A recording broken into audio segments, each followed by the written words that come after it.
En este programa tenemos la suerte de poder entrevistar a grandes profesionales que cada uno en su área nos ayudan a aprender y a entender, en este caso, mejor nuestra ciudad. Estamos con Sergi Doria, muchísimas gracias. Gracias a vosotros. Bueno, un veterano del periodismo, profesor universitario, creo que un gran ejemplo para los nuevos chavales que se quieren dedicar a esto de la comunicación, y ahora les ofreces la posibilidad de que entiendan cómo ha sido ese siglo XX y cómo esto que está pasando ahora, ¿no? Esto de que ahora las redes sociales y todos podemos ser comunicadores, se repite de nuevo porque ya pasó hace 100 años más o menos, ¿no? Sí, ayer escuché al profesor Marina que decía, traía a colación una frase de Voltaire que dice: no sé si la historia se repite o que se repite siempre es el género humano, ¿no? El género humano se repite, ¿no? Entonces, cada época tiene un cambio generacional en el modus operandi de las profesiones. En el caso del periodismo, la generación que nació entre 1905 y 1910 tenía pues unos 20 años en los años 30. Esa generación, al igual que la que conocemos ahora, que son nativos digitales, que ya no escriben de la misma manera, no miran el mundo de la misma manera, no interactúan de la misma manera porque están trabajando con tablets, con las redes sociales, con el móvil todo el día, pues en los años 30 era una generación que venía de la radio y de la Leica. La radio apareció en los años 20, el año 24, se difundió, y entonces la forma de narrar las cosas, la gente que empezó a contactar con la radio ya no era la misma, las frases eran más cortas cuando se escribía, más largas, se buscaba más la sorpresa, la emoción, y después también a ese momento se difundió a partir de los años 30 la cámara Leica, que era una cámara que permitía hacer 36 fotos seguidas, que la podías llevar a cualquier sitio y te permitía una ubicuidad que antes no tenías, puesto que la antecesora de la Leica era un trípode con una pesada cámara que enseguida se notaba que estabas allí, ¿no? Y además te ponías una capa que parecías un poco a Drácula, ¿no? Sí, sí, y entonces todo eso provoca que crezcan una nueva generación de periodistas, que son los que empiezan a trabajar la crónica moderna y el reportaje, y también lo que llamamos el fotoperiodismo. Es decir, Sergi, que esto que vemos ahora de los tiktokers, los youtubers, que comunican de otra manera, ya pasó hace 100 años cuando la radio, y en este caso estas cámaras, crearon un nuevo género, que era el fotoperiodismo, ¿no? Exactamente, porque como decía McLuhan, y todos que hemos estado en una facultad lo recordaremos, el medio es el mensaje, y en el momento en que tú trabajas con un soporte técnico diferente, ese soporte condiciona tu manera de expresarte. No es lo mismo la persona que escribía con una pluma de ganso, o con un bolígrafo, o con un lapicero, que la gente que lo está haciendo ahora ya casi con una simultaneidad, con su móvil, con una tablet, etc. No es lo mismo. El resultado no es lo mismo. O cuando nosotros escribimos un texto largo y lo estamos haciendo con un ordenador y podemos tener un programa de texto, un tratamiento de texto que nos permite mover los textos a nuestro antojo. No es lo mismo que así, ¿no? Yo, por ejemplo, yo recuerdo que todavía trabajé en periodismo con una máquina de escribir, ¿no? Que a veces se rompía la cinta, te llenabas de carbón y tenías que cambiar la cinta y todo cambiaba. Son maneras que han ido cambiando el periodismo, pero tú has querido con este libro rendir un homenaje a toda aquella generación de precursores en este periodismo moderno, y le has dedicado a ellos pues una serie de artículos que has ido recopilando. Has hecho de cronista, de investigador, buscando en los archivos y hemerotecas, ¿no? Sí, esto surgió con un encargo. Hace 5 o 6 años me encargó Daniel Fernández, editor de DASA y presidente de Cedro, me dijo, deberíamos hacer una antología que por fin, el periodismo, se hacen antologías literarias, se hacen antologías poéticas, pero quiero que una antología que dignifique la calidad literaria, el periodismo como calidad literaria, ¿no? Y entonces el proyecto me dijo, ¿qué te parece? ¿Cuál es la década que tú consideras, o la época que tú consideras que es la mejor época del periodismo de los años 20? Y yo no dudé, había leído una tesis yo sobre los años 30 y dije, sin duda, los años 30. Esa década es especial, porque es la década que se produce una conjunción entre la letra escrita y la imagen, y aparece el reportaje aquí, pues con fotografías y en revistas, tal como lo entendemos ahora. Es decir, prácticamente no ha cambiado nada. Lo único que ahora se llevan cámaras, se llevan tipos de cámaras determinados más pequeños o lo que quieras, pero la filosofía es la misma. Y entonces le aconsejé hacerla sobre los años 30. De ahí salió Un país en crisis, que es una antología que en principio debía empezar y acabar en aquel libro. Eran una treintena de crónicas que yo consideraba las mejores que se habían de escrito. grandes profesionales del periodismo. Era la ¿no? antología de uso, cada artículo llevaba una contextualización por mi parte, para que la gente se pusiera en el contexto que se había escrito eso, ¿no? Como parece ser que gustó, entonces Daniel me volvió a insistir, me dice, ¿por qué no se te ocurre otra antología con un hilo conductor? Y entonces, con el protagonismo que estos años hemos tenido, ¿cuál es la gran revolución del siglo XX? La revolución de la mujer, el ascenso de la mujer. ¿Y cuál es la década en que la mujer empieza a ocupar las portadas de los diarios? Pero no simplemente como chicas de coro, como cantantes, sino como juezas, como médicos. Es decir, en el ámbito profesional, como políticas importantes, no subalternas, importantes. Y entonces dije, bueno, ¿por qué no hablamos de las mujeres que hicieron cosas que en aquella época eran extraordinarias y ahora nos parecen normales? Para que algunas personas entiendan que que hubo mujeres antes que hicieron cosas mucho más atrevidas, con ambientes mucho más adversos que ahora. Y entonces ahí salió Mujeres en Primera Plana. Y como no hay dos sin tres, este es el tercero. Daniel insistió otra vez. Y me dijo, porque no tendrás más ideas. Digo, hombre, no me lo digas porque te estás jugando. Un tercer libro, ¿no? Otro libro. Y entonces me dijo, Y entonces yo le propuse analizar la cultura popular. Y dice, ¿qué entiendes por eso? Digo, hombre, lo que se llama el periodismo sensacionalista, pero que no es más que los iconos de lo que llamamos la cultura pop, la cultura popular, que es lo que la gente ha leído toda la vida. Los asesinatos, los estafas, ese tipo de noticias, los casos, ¿no?, pintorescos, los personajes frikis que llamamos ahora, etcétera, que eso atrae a la gente. Y solo tienes que ver un digital. Cuando dices, ¿cuál tiene más entradas? Pues la persona más friki, tú puedes hacer el reportaje mejor que quieras, pero el que tiene más entradas es el señor que tiene cara de, no sé, de búfalo, ¿no? Y todo el mundo quiere ver la cara de búfalo. Es decir, que esto que está pasando hoy en día con el periodismo, ¿no? Exacto. Del clic, de intentar atraer a la gente con los el clic. Los clics, ¿no? Con aquí el clic, tienen, ¿no? Ya existía, los ¿no? iconos pops, los personajes populares, y dice, fulanito está muy triste, ¿por qué será? Ay, un gran cantante, ¿no? Pues todo el mundo quiere saber por qué está triste, a lo mejor es una cosa insustancial, pero de momento se ha llevado... Eso se hacía antes con titulares, titulares muy llamativos. Y aquí, ¿no?, también eran titulares muy grandes, muy llamativos, y muy buenas fotografías, y sobre todo se llama Los años amarillos, para quien no lo conozca, porque el periodismo sensacionalista en el siglo XIX, en los diarios de William Randolph Hearst, el famoso Ciudadano Kane, que realizó Orson Welles, tenían una tira cómica en la portada que se llama The Yellow Kid, el chico amarillo. Y esa tira cómica era de color amarillo y eso llamaba mucho la atención de la gente. Y por eso el periodismo, que era muy amarillista, amarillista, que entendemos que es hoy en un día, término peyorativo, también sensacionalista, porque busca la emoción, la sensación, se acuñó en esa época. Los años amarillos se llama por estas raíces de la cultura popular, y también porque las páginas de las revistas donde yo he utilizado, ahí ha estado mi gran mina de donde he ido sacando los preciosos metales, eran de color sepia tirando a amarillo. Y también porque, al fin y al cabo, con los años, el papel amarillea.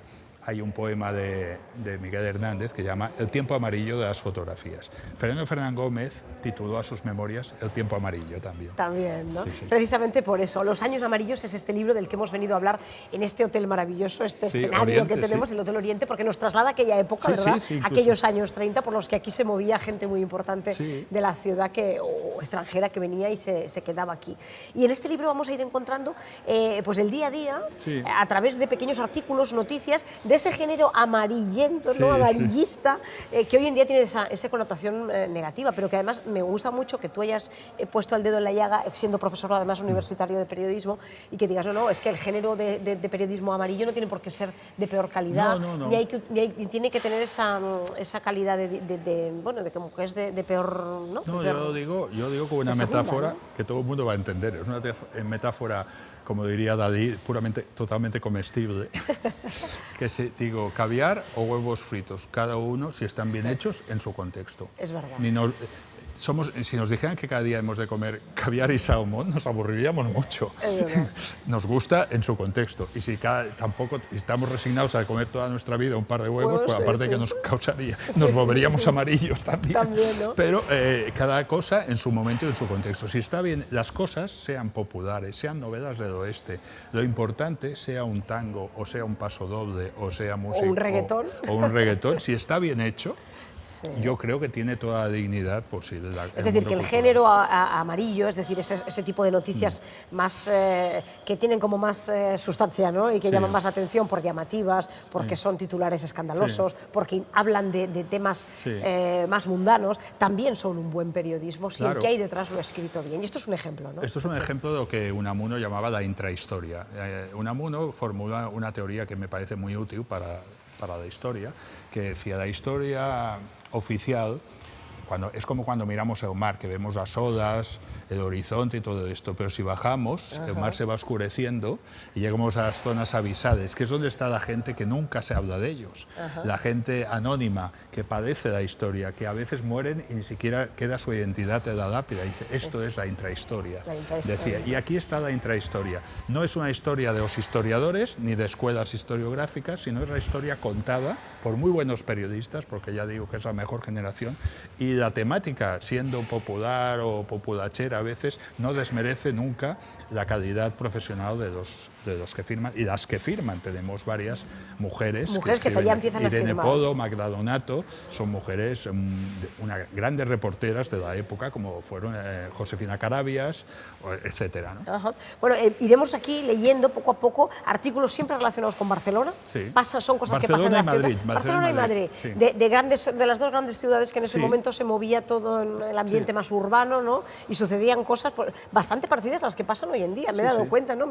Ojeando un poquito, que dices, ostras, lo que pasa hoy en día ya pasó en su época, ¿no? Pasó hace 100 años, ¿no? La crisis venía en estos años 30 vienen todos de la gran recesión que deja el crack del año 29. Nosotros hemos pasado un par de cracks, ¿no? Hay mujeres y hombres que se acercan a los mercados y todo que cae al suelo y tal, y todo que se deja en los contenedores de los mercados lo recuperan antes de que se ponga malo, como dirían las señoras, en un momento en que no se podían conservar tantos los alimentos, y enseguida se ponen cerca de los mercados y lo revenden a precios más baratos, un pescado que le falta el ojo, no sé qué, no sé cuánto. No sé de qué nos suena esto, pero me es bastante... Yo pensaba que estabas hablando de ahora, ¿eh? No de esto. Hay peleas de gallos clandestinas, que hay apuestas, hay tráfico de droga, la cocaína se llama cocó, la morfina, hay fumaderos de opio, hay casas de empeño donde la gente que lo está pasando mal van y dejan sus joyas o lo que les queda de su pobre patrimonio. Actual, ¿no? El compro oro de hoy en día, ¿no?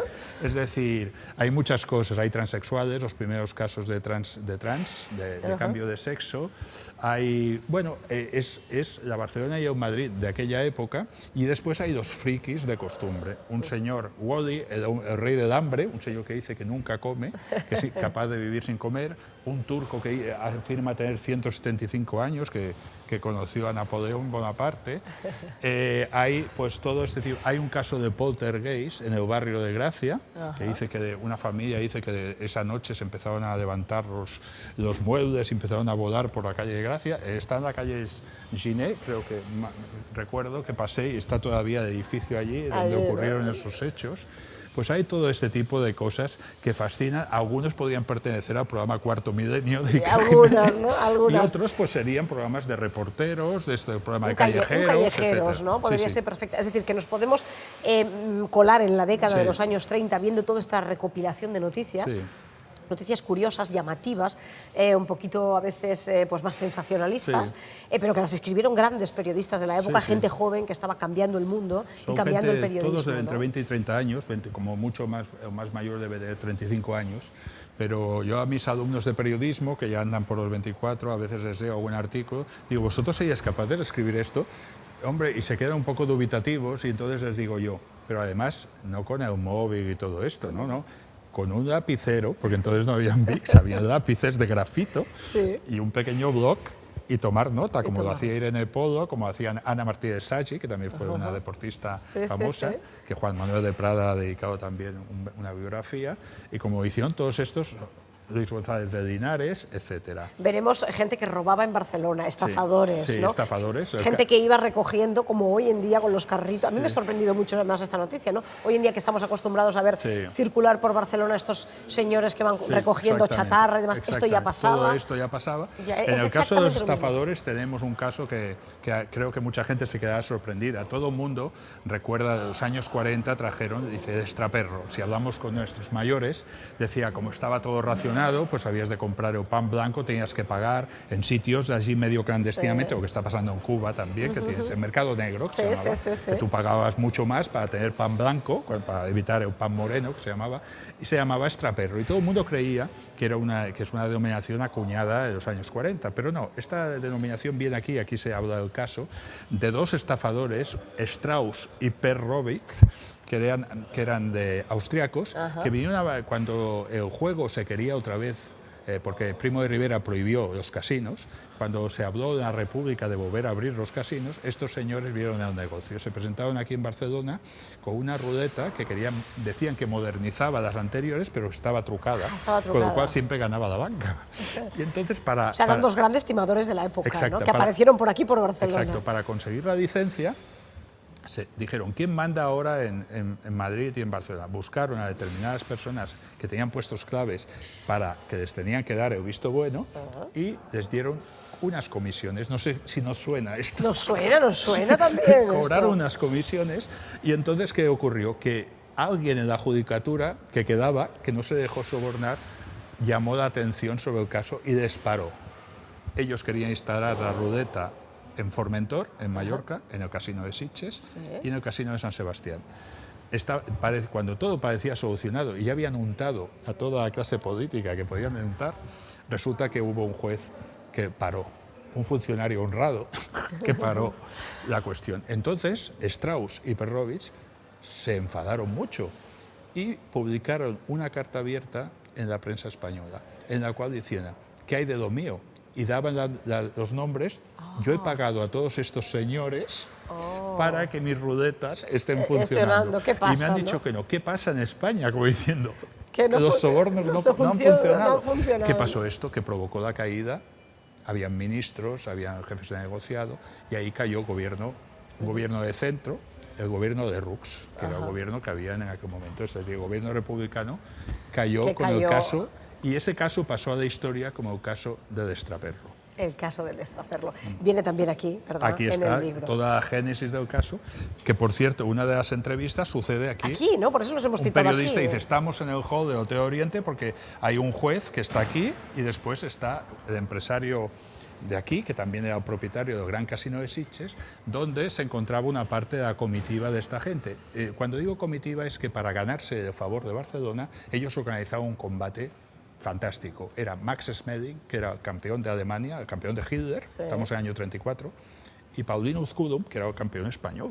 Y en las arenas, que hicieron un gran combate. Entonces dice, con eso, la gente dice, qué bien, qué simpáticos, vienen con ganas de hacer cosas en Barcelona, pero eso era la tapadera para lo que realmente venían, que era para trabajarse un poco la clase política y colocar su artefacto fraudulento. Bueno, son muchísimas anécdotas que vamos a ir descubriendo en Los Años Amarillos, edición de Sergi Doria, este libro que recoge pues eso, grandes artículos de gente joven que empezaba en el periodismo, que estaba empezando también a escribir y a explicar la vida del día a día de otra manera. De otra manera, exacto. De otra manera, ¿no? Si miramos, con otro ritmo. Yo mi tesis veía los periodistas anteriores a los años 20 y si te fijas son periodistas muy literarios, son periodistas que prescinden de la posibilidad de que haya alguien con un aparato audiovisual, sea una cámara o sea una cámara. Relatan las noticias como si fuera como una novela, ¿no? Ellos llegan a la redacción, dejan sus manuscritos casi siempre a mano, también frases largas. Y muy cervantinos, ¿no? Mucha referencia y poco tocar de peus a terra, ¿no? Como dicen en Cataluña, y poco gastar las suelas. Entonces, ¿qué pasa? La fotografía se pone como algo ornamental. Algún fotógrafo, algún dibujante dice, mira, hay un artículo de este periodista que es muy bueno, tú mira de qué va y le pones algo, le buscas una foto, algo que... Es decir, la foto, aquí salen el reportero y el fotógrafo o cámara y van en busca de la noticia y trabajan Entonces, todo lo que se cuenta tiene a su lado la imagen que lo certifica, o sea que aquí es más difícil decir mentiras. Y entonces la frase es mucho más corta, se habla de un modus operandi o propio reportaje, o sea que incluso algo que era muy moderno, que los americanos se creen que lo descubrieron ellos, que era el reportaje del no reportaje. Es decir, que tú intentas quedar con alguien y te pone tantos problemas que no puedes hablar con él, pero explicas el mundo en el que vive, las circunstancias, y eso ya en sí, aunque no hayas llegado tu primera intención era entrevistar, se convierte en el reportaje sobre el propio modus operandi del reportaje. Los americanos se creen que lo inventaron con Guy Talese cuando escribió una memorable crónica que se llamaba Frank Sinatra está resfriado. Es decir, Guy Talese quiso entrevistar a Sinatra, y Sinatra aquel día no estaba de humor, se había quedado sin voz, había tenido una serie de reveses en su vida profesional y no tenía ganas de hablar. Y Guy Talese, en lugar de amilanarse y decir, volverse contrito sin noticia, ¿no? Sin noticia, a la revista New Yorker, pues dijo, pues ahora voy a explicar el ambiente donde se mueve Frank Sinatra, me voy a documentar sobre su infancia y salió una de las mejores crónicas. Es decir, un reportaje del no reportaje. Es decir, que son periodistas pioneros que han ido cambiando poco a poco los géneros. Que ya se avanzaron, ¿no? incluso. Yo lamento mucho, se lo digo a mis alumnos, lamento mucho, y no es por tirarle piedras a mis colegas, eso, de que haya todavía profesores que os digan que el nuevo periodismo nace con Truman Capote en los años 60, que es los que escuchamos todos.